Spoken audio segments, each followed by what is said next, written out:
नमस्कार, आपके साथ मैं अदिति त्यागी। आज सुर्खियों में है आरजेडी का घोषणा पत्र, जिसे पार्टी ने नाम दिया है परिवर्तन पत्र। सबसे ज्यादा चर्चा अगर किसी वादे की हो रही है इस परिवर्तन पत्र में, तो आपको बता दें वो वादा है 1 करोड़ नौकरियों का। तेजस्वी यादव ने घोषणा पत्र जारी किया, जिसमें 1 करोड़ नौकरियों की बात तो कही ही गई, मुफ्त बिजली की बात कही गई, सस्ते गैस सिलेंडर की बात कही गई। इस घोषणा पत्र में बिहार के लिए विशेष राज्य के दर्जे की और साथ ही स्पेशल पैकेज का भी वादा है।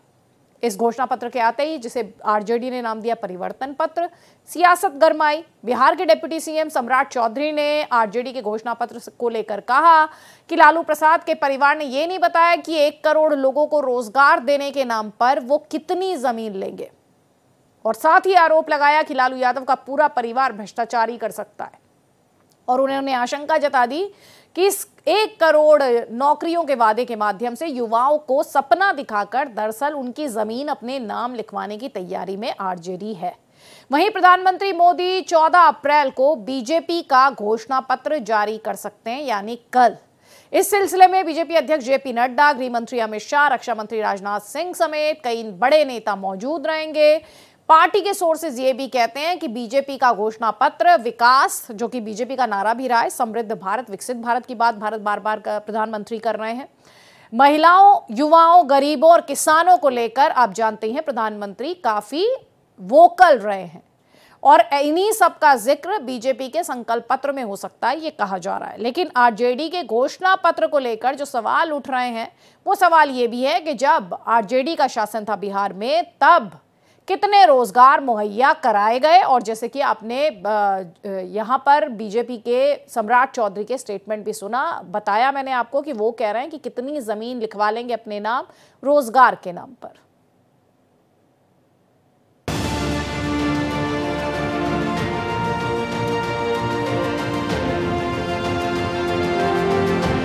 लोकसभा चुनाव के पहले चरण की वोटिंग के 6 दिन पहले लालू यादव की पार्टी आरजेडी ने अपना चुनावी घोषणा पत्र जारी कर बड़ा दांव चला है। इसे परिवर्तन पत्र नाम दिया गया है।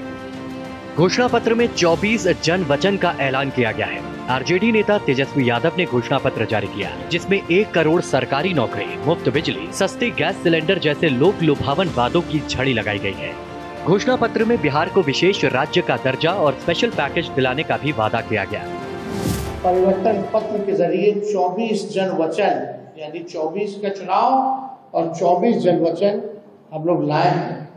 डिटेल्स और सारी बातें आप लोगों को दे दी जाएगी, लेकिन जो प्रमुख चीजें हैं वो हम आप लोगों के समक्ष रखना चाहिए। जनमत, जनता अगर हमको ताकत देती है, अगर हमारी इंडिया अलायंस की सरकार बनेगी, तो देश भर में 1 करोड़ नौजवानों को नौकरी, सरकारी नौकरी हम लोग देने का काम करेंगे। वहीं आरजेडी के घोषणा पत्र पर सियासत भी तेज हो चली है। बिहार के डिप्टी सीएम सम्राट चौधरी ने आरजेडी के घोषणा पत्र पर लैंड फॉर जॉब घोटाले का जिक्र करते हुए लालू परिवार पर हमला बोला। सम्राट चौधरी ने कहा कि लालू प्रसाद के परिवार ने ये नहीं बताया कि 1 करोड़ लोगों को रोजगार देने के नाम पर वो कितनी जमीनें लेंगे। लालू यादव का पूरा परिवार केवल भ्रष्टाचार कर सकता है। लालू प्रसाद जी के परिवार ने ये नहीं बताया कि 1 करोड़ लोगों को रोजगार देने के नाम पर जमीन कितना लेंगे। जमीन लेने की तैयारी है। लालू प्रसाद जी का पूरा परिवार सिर्फ और सिर्फ भ्रष्टाचार कर सकता है, और भ्रष्टाचार के लिए एक पूरी तरह रोड मैप बनाया है कि 1 करोड़ नौजवानों को सपना दिखाकर उनके जमीनों को कैसे लिखवाना। वहीं बीजेपी लोकसभा चुनाव के लिए 14 अप्रैल को अपना घोषणा पत्र जारी कर सकती है। इस मौके पर बीजेपी अध्यक्ष जेपी नड्डा, गृह मंत्री अमित शाह, रक्षा मंत्री राजनाथ सिंह समेत कई बड़े नेता मौजूद रहेंगे। पार्टी सूत्रों के मुताबिक बीजेपी का घोषणा पत्र विकास, समृद्ध भारत, महिला, युवा, गरीब और किसान पर केंद्रित होगा। बीजेपी उन्हीं वादों को पूरा करने का संकल्प लेगी जिसे पूरा किया जा सकेगा। घोषणा पत्र सांस्कृतिक राष्ट्रवाद पर फोकस के साथ मोदी की गारंटी और विकसित भारत 2047 होगा। उधर समाजवादी पार्टी अपना घोषणा पत्र जारी कर चुकी है, जिसमें आटा और डेटा के अधिकार की बात की गई है, तो शिक्षा का भी जिक्र किया गया है। साथ ही समाजवादी पार्टी के चुनावी घोषणा पत्र में किसानों से लेकर मजदूर वर्ग समेत हर वर्ग के लिए लुभावने वादे किए गए हैं। वहीं लोकसभा चुनाव के लिए कांग्रेस भी अपना घोषणा पत्र जारी कर चुकी है। इसे पार्टी ने न्याय पत्र नाम दिया है। इस घोषणा पत्र में कांग्रेस ने जनता को 5 न्याय और 25 गारंटियां दी हैं। साफ है, सभी बड़ी सियासी पार्टियां अपने घोषणा पत्र के जरिए 2024 का रण साधने में जुटी हैं। अब ये तो 4 जून को ही पता चल पाएगा कि किसके घोषणा पत्र में कितना दम है और जनता किसके साथ है। Bureau report, Bharat express. और कई खास मेहमान हमारे साथ हैं। परिमल कुमार जेडीयू के प्रवक्ता हैं, अरविंद कुमार बीजेपी बिहार के प्रवक्ता हैं और अरुण कुमार आरजेडी के प्रवक्ता हैं। आप तीनों का ही बहुत बहुत स्वागत। अरुण जी, सवाल आज आप ही से हैं, आपने सुन भी लिए। बीजेपी किस तरह से हमलावर भी है, कई सवाल पूछ रही। सम्राट चौधरी को आपने सुना। सबसे पहले आपका जवाब, कह रहे हैं कितनी जमीन ले लेंगे 1 करोड़ नौकरी के बदले? देखिए अदिति जी, भारतीय जनता पार्टी के लोग बौखलाए हुए, कुछ दिखाई नहीं पड़ रहा है, खास करके बिहार में। और भारतीय जनता पार्टी के तमाम नेताओं को, प्रधानमंत्री जी से लेकर गृह मंत्री जी को पता है कि इस बार बिहार में खाता खुलने वाला नहीं है, क्योंकि उन्होंने जो वादे किए थे 2014 के चुनाव में, 2019 के चुनाव में, एक भी वादा पूरा नहीं। सारे के सारे जुमला साबित हुए। चाहे प्रत्येक वर्ष 2 करोड़ नौकरी की बात कर लें, महंगाई कम करने की बात कर लें, विदेशों से काला धन लाएंगे, प्रत्येक नागरिकों को 15-15 लाख रुपया देंगे, चाहे किसानों की आय दोगुनी करने की बात कर लें। आपसे जो सवाल है, आप उस सवाल का जवाब दे सर। आप अगर परिवर्तन की बात कर रहे हैं तो फिर तो आप जो करेंगे उस पे बात होगी। तो आप जो 1 करोड़ नौकरी का वादा कर रहे हैं, बीजेपी कह रही है, कहाँ से लाएंगे ये 1 करोड़ नौकरी? और ये अभी क्यों याद आया? बिहार में कितना जॉब जनरेशन आपने किया? बिहार में अब 5 एयरपोर्ट की बात की जा रही है। सवाल पूछ रही है बीजेपी कि जब आपका शासन था तब क्यों नहीं किया? दोनों सवालों पर आपका जवाब। आदिति जी, मैं जवाब दे रहा हूँ, आपके सवालों पर ही जा रहा हूँ। आपने देखा 17 महीने महागठबंधन की जो सरकार थी बिहार में, 17 महीनों में जो प्रण था तेजस्वी यादव जी का, वो प्रण पूरा करने का काम किया। 5 लाख सरकारी नौकरी देने का काम किया। 4 लाख से अधिक नियोजित शिक्षकों का मानदेय जो है, राजकर्मी का दर्जा जो मांग था, पूरा करने का काम किया। मानदेय 2 गुना करने का काम किया।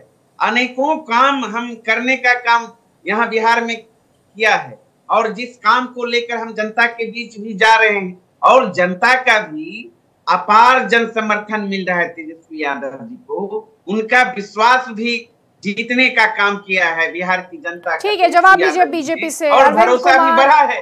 ठीक है सर, जवाब लीजिए। अरविंद कुमार ये कह रहे हैं हमने तो अनेकों काम किए, अनेकों।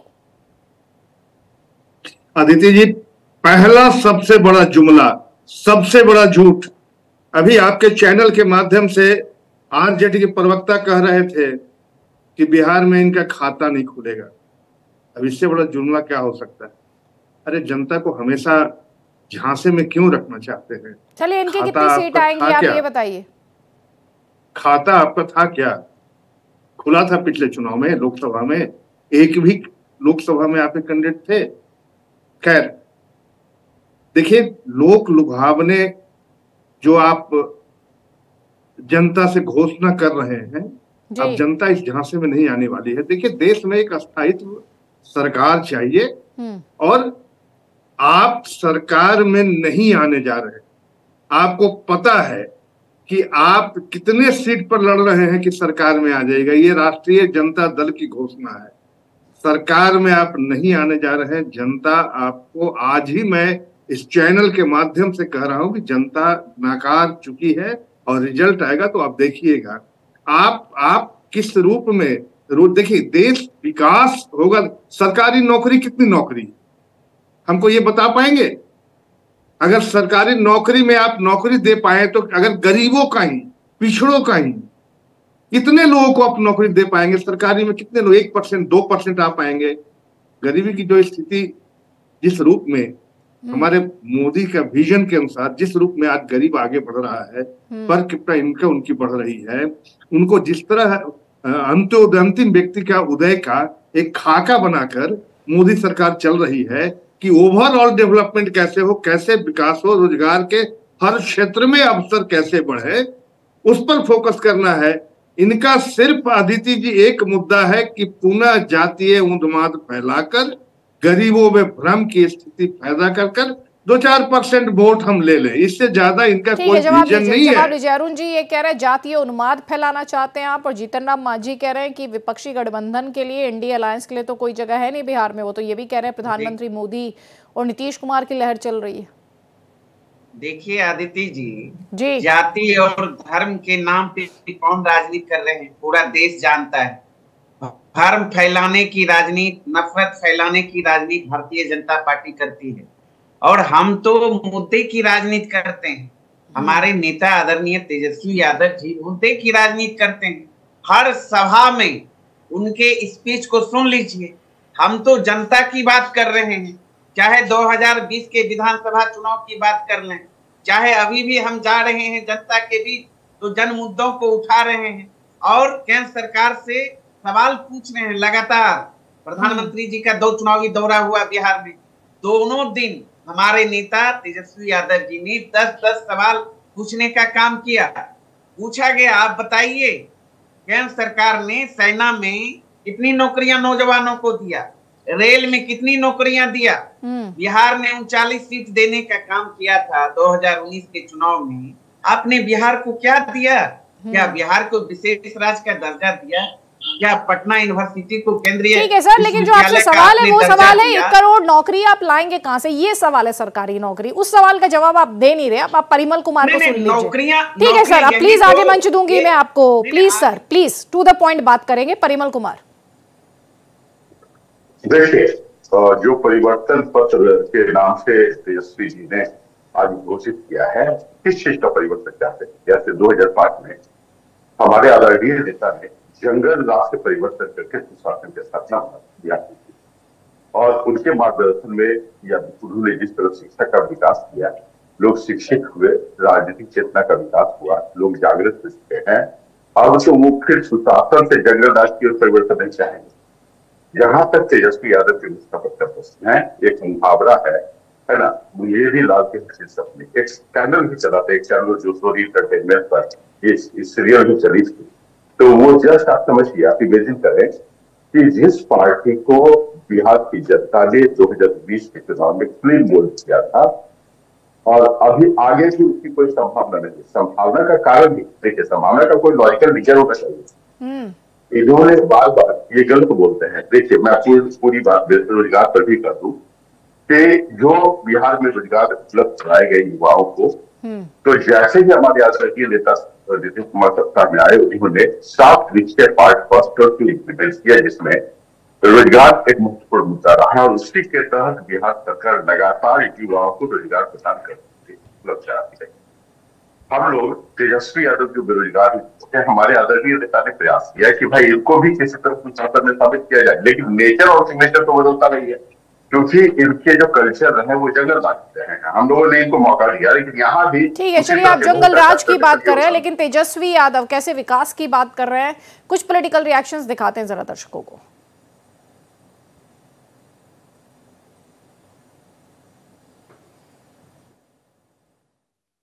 परिवर्तन पत्र के जरिए 24 जन वचन, यानी 24 का चुनाव और 24 जन वचन हम लोग लाए हैं। डिटेल्स और सारी बातें आप लोगों को दे दी जाएंगी, लेकिन जो प्रमुख चीजें हैं वो हम आप लोगों के समक्ष रखना चाहेंगे।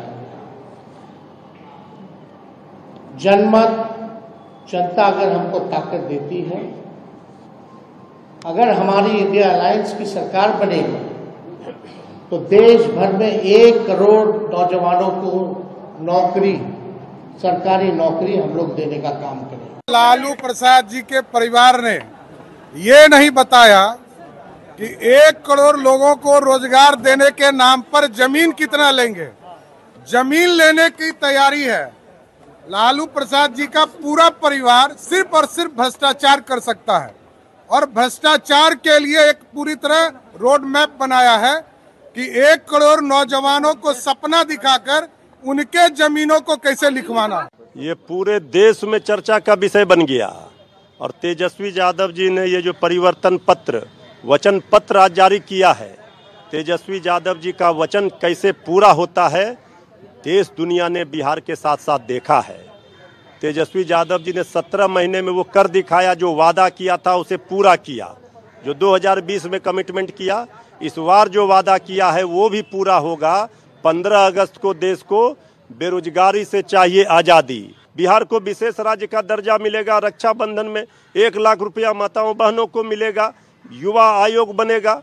ये सारी चीजें हैं, ये कमिटमेंट है, तेजस्वी यादव जी का पक्का इरादा है। भाई अगर 1 करोड़ लोगों को नौकरी ये दे सकते तो एक लंबे समय तक इन्हीं के परिवार के लोग बिहार की सत्ता में रहे।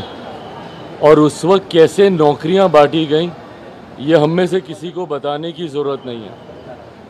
चुनावी समय में वादे बड़े बड़े किए जाते हैं, बातें बड़ी बड़ी कही जाती हैं, पर हकीकत जब खुद सत्ता में आते हैं तो उसके बाद पता चलता है, फिर बहाने बनाए जाते हैं। फिर कहा जाता है कि हमने गठबंधन की सरकार नहीं तो अपनी सरकार के लिए कहा था। तो देखिए यहाँ पे जो सवाल उठा रहे हैं चिराग पासवान, पहले तो अरुण जी इसका जवाब, और साथ ही केंद्रीय मंत्री अनुराग ठाकुर ये भी कह रहे हैं आपकी किश्तों में आप सब अपने घोषणा पत्र जारी कर रहे हैं। भैया आपका अलायंस तो एक साथ खड़ा ना, विपक्षी अलायंस इंडी गठबंधन जो है वो एक मैनिफेस्टो जारी क्यों नहीं कर रहा, ये भी सवाल पूछ रहे हैं वो।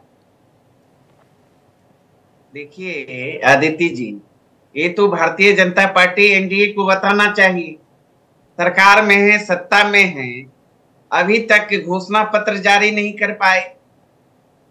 हमारे इंडिया गठबंधन के तमाम नेताओं ने घोषणा पत्र जारी किया। वही तो उनका सवाल है कि जब आप एक साथ मिलकर चुनाव लड़ रहे हैं और साथ मिलकर सरकार बनाएंगे तो एक ही घोषणा पत्र क्यों नहीं आ रहा। और चिराग पासवान ने यही सवाल उठाया कि फिर ये कहेंगे कि हमारा घोषणा पत्र है, अलग अलग अपना मैनिफेस्टो है और अलग अलग क्षेत्र का अलग अलग मुद्दे हैं, तो फिर अलग अलग तरीके से कमोवेश एक ही जैसा तमाम पार्टियों का, हमारे इंडिया अलायंस में जितने भी दल हैं सबका करीब करीब तो वही लक्ष्य है।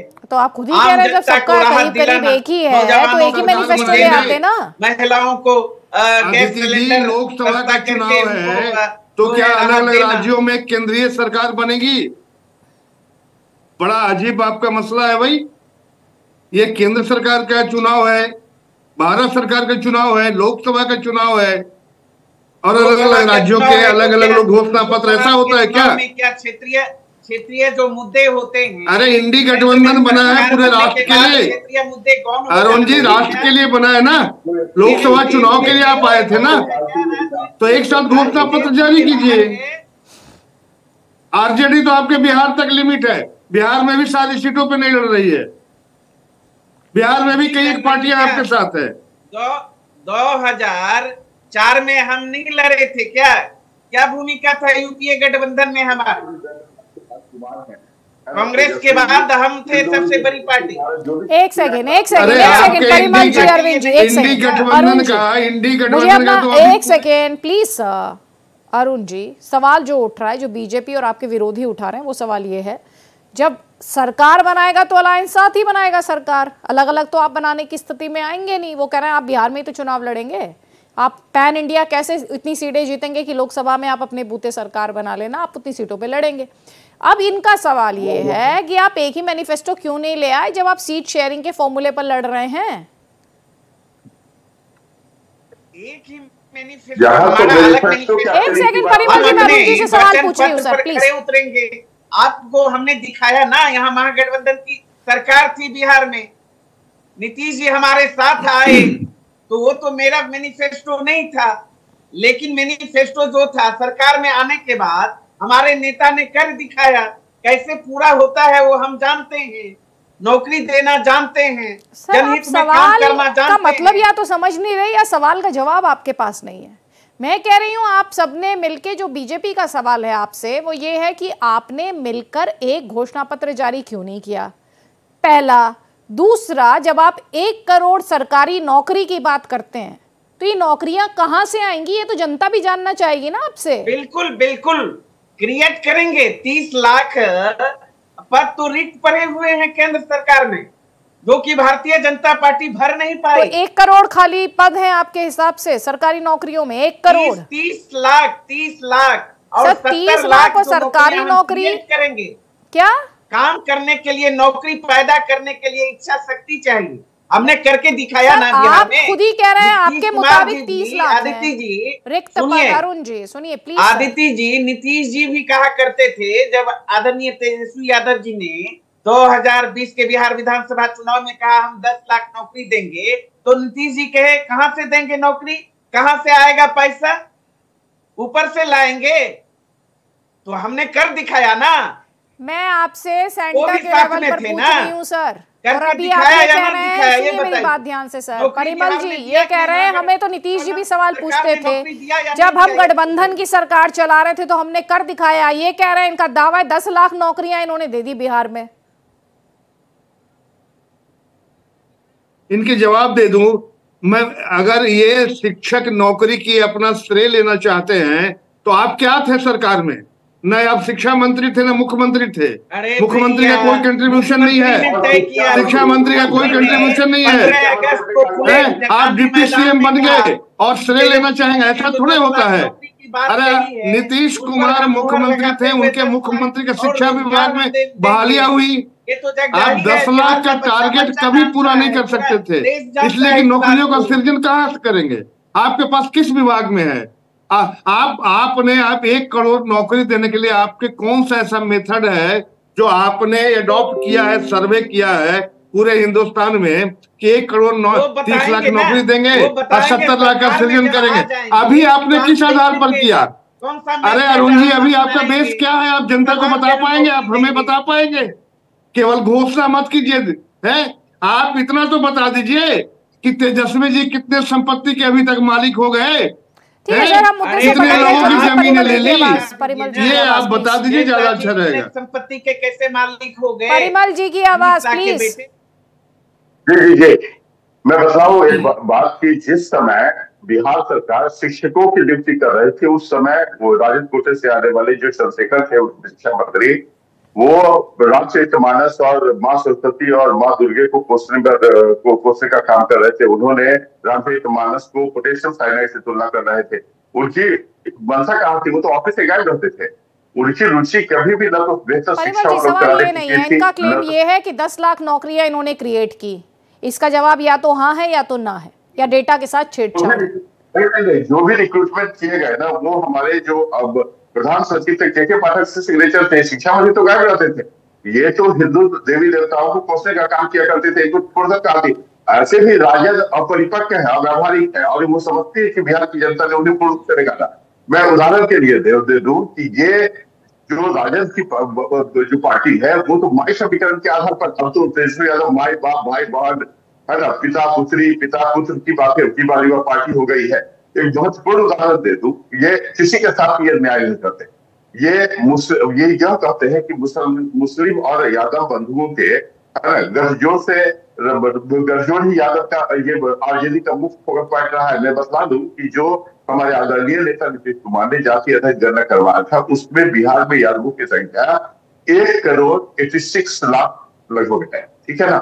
इस बार राजद ने 8 यादवों को टिकट मैदान में उतारा है, जिसमें समझिए कि 2 जो कैंडिडेट हैं वो तो लालू प्रसाद यादव जिसके व्यक्तिगत परिवार की संख्या 11 है, उसमें से 2 बेटी, उनकी 2 सुपुत्रियां लोकसभा के। तो आप ये सब बातें आप कर रहे हैं, कुछ महीनों पहले आप इनके साथ सरकार चला रहे थे सर।